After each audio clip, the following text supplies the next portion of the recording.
Good day mga kalapatids. So ayun na nga, ikaw ba ay naghahanap ng kulungan ng kalapate sa murang halaga? Meron sa TikTok mga kalapatids. Ito, 12 panels na yan mga kalapatids. Napakatibay. Ito yung nauusong mga 12 panels na mura lang to mga kalapatids.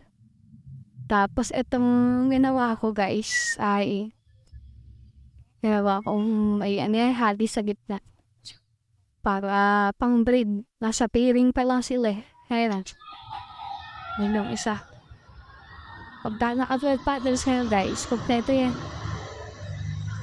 Ay sobra pang isa guys. Para may division sa gitna. Para pag mag-repair kayo, sasayang natin sa breeding. Ayan, meron tayong ganyan. Palaki siya guys. Ganyan naman. Komportable ang isang kalapate sa isang box. Kaya, shout out! Bili na guys! Pag may pambili, kung wala, mag-ipon. Yun na.